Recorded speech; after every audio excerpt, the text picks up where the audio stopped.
Partai Gerindra menyebut akan ada kejutan di Pilkada Jakarta 2024 mendatang. Sosok Menteri BUMN yang juga Ketua Umum PSSI Erick Thohir pun mulai disebut berpeluang untuk diusung di Pilkada Jakarta 2024. Hingga saat ini Partai Gerindra belum memastikan siapa sosok yang akan diusung di Pilkada Jakarta 2024. Sebelumnya Partai Gerindra sempat mengusulkan mantan Gubernur Jawa Barat yang juga Wakil Ketua Umum Partai Golkar Ridwan Kamil untuk diusung di pemilihan Gubernur Jakarta. Namun pihak Golkar masih bimbang apakah mengusung Ridwan Kamil di Pilkada Jakarta atau di Jawa Barat. Wakil Ketua Umum Partai Gerindra Habibur Rahman menyebut Pilkada Jakarta bakal penuh kejutan. Habibur Rahman menambahkan, banyak calon gubernur dan wakil gubernur kejutan yang tak disangka-sangka, namun justru bisa memenangkan kontestasi pilkada. Habibur Rahman menilai manuver di menit-menit akhir memiliki kans besar untuk menang di Jakarta. Oleh karena itu, Gerindra tak akan terburu-buru dalam menentukan calon yang akan diusungnya. Jakarta ini adalah kota tempat orang menaruh harapan. Banyak calon-calon baru yang calon kejutan akhirnya bisa menang. Kita ingat dulu Pak Jokowi adalah kejutan. Tiba-tiba Gerindra, PDI yang semula mau mencalonkan kembali Pak Fauzi Bowo mencalonkan Pak Jokowi. Begitu juga Pak Anies diputus pada last minute yang begini-beginian ternyata kansnya besar menang di Jakarta. Jadi memang saya juga yakin bahwa akan ada kejutan di pemilihan kepala daerah di Jakarta ini. Setelah sebelumnya nama Ridwan Kamil santer dibicarakan akan diusung di Pilkada Jakarta menghadapi Anies Baswedan. Belakangan muncul nama lain yaitu Menteri BUMN yang juga Ketua Umum PSSI Erick Thohir.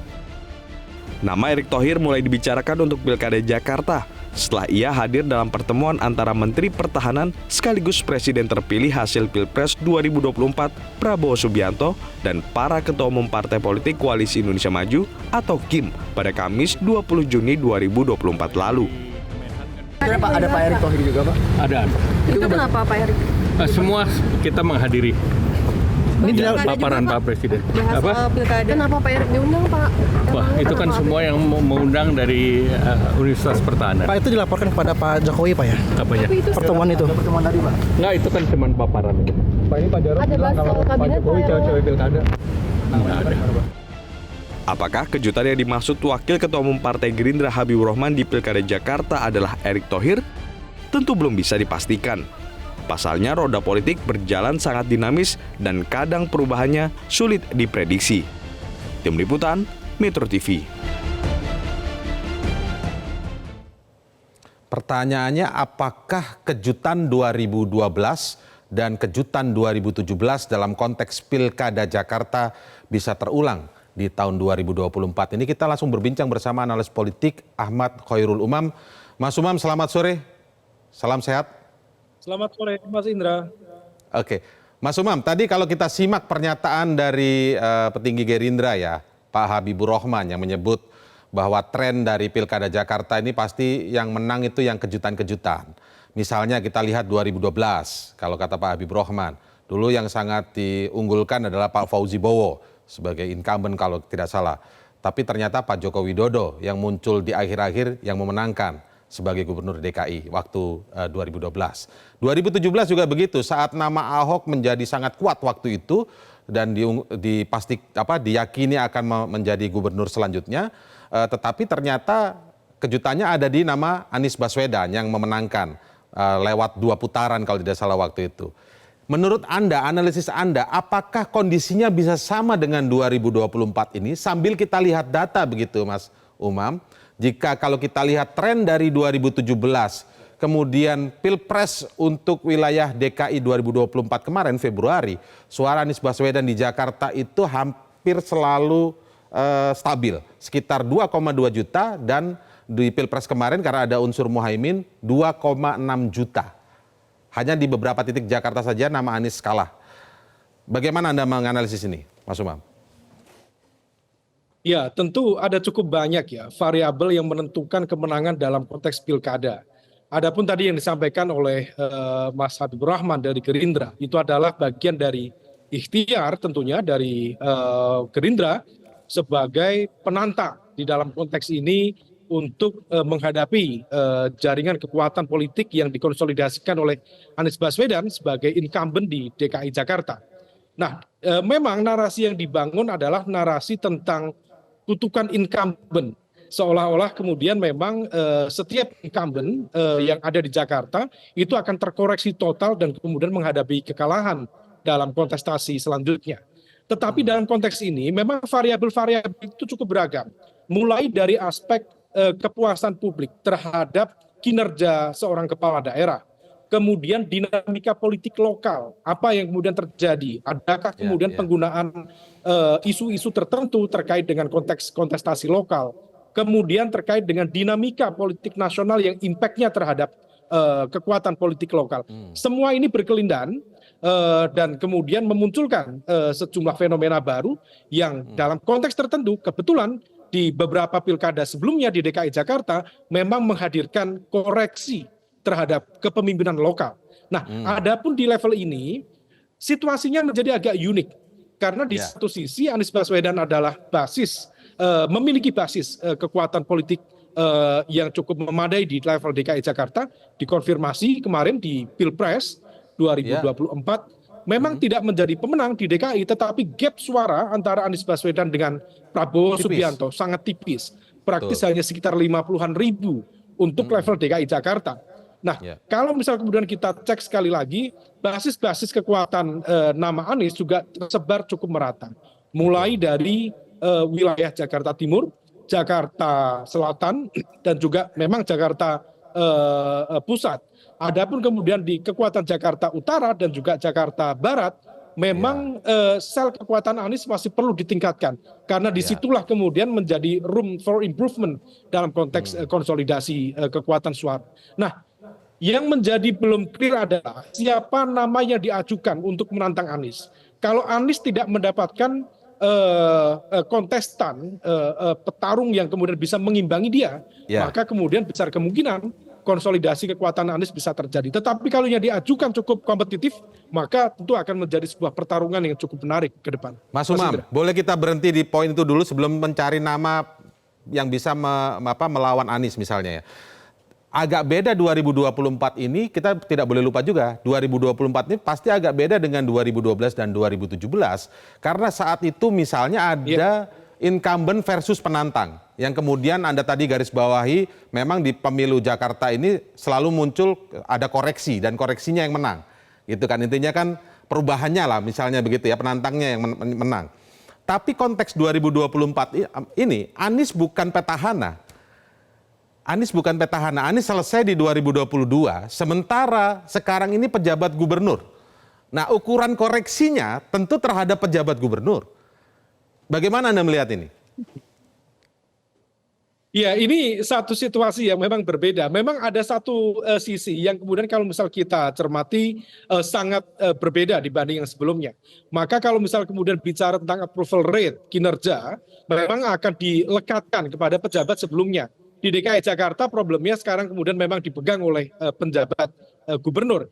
Tetapi sekali lagi di dalam kontestasi baru di 2024, maka adu gagasannya adalah siapa melawan siapa. Dalam konteks ini Anies tetap dilekatkan sebagai figur individu yang pernah memimpin DKI Jakarta. Kecuali konteksnya kalau misal kemudian Heru Budi maju atau penjabat gubernurnya maju di sana. Nah, di level ini yang kemudian tentu akan menciptakan tantangan. Ada sisi kekuatan, ada sisi kelemahan.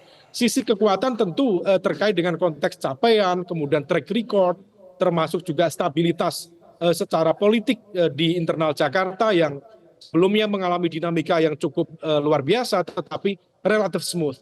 Adapun kemudian tantangan, diakui atau tidak, memang dihadapi oleh Anies saat ini salah satunya adalah kekuatan yang kemarin di pemilu 2024 yang lalu memenangkan pertarungan kekuasaan di tingkat nasional. Dan besar kemungkinan dari kekuasaan itu yang akan nanti memulai pemerintahannya di Oktober 2024 berkepentingan besar untuk tidak menyerahkan tampuk kekuasaan Jakarta kepada kekuatan yang berada di luar kontrol mereka. Nah, situasi inilah, nature of power inilah yang kemudian harus diantisipasi oleh Anies Baswedan untuk meyakinkan kemenangannya di November 2024 mendatang. Ini penting, Mas. Saya boleh follow up dengan pertanyaan selanjutnya ya. Menurut Mas Umam secara umum dulu deh. Pertarungan atau kontestasi politik di Jakarta apakah masih sangat penting sekali sebagai stepping stone 2029 atau sudah tidak lagi? Sangat penting. Karena kan kita akan berbicara ini, karena bagaimanapun sulit sekali nama-nama akan mengajukan partai-partai mengajukan nama calon untuk maju kan. Artinya sangat penting. Pertanyaan selanjutnya, ketika kita mundur ke belakang melihat realitas politik di sana ketika kita berbicara ada dissenting opinion dari MK, publik juga bertanya sebenarnya. Ini pertanyaan yang perlu saya sampaikan ke Anda nih, Mas Umam. Kenapa kartu politik Anies masih hidup? Menurut Anda apa? Ya, tentu bagaimanapun juga Anies cukup kompetitif di Pilpres 2024 yang lalu. Dia tidak didukung oleh sebuah kekuatan besar, tetapi gabungan dari partai-partai menengah. Dan perolehannya not bad. Dia bukan juara akhir, tetapi runner up, juara 2.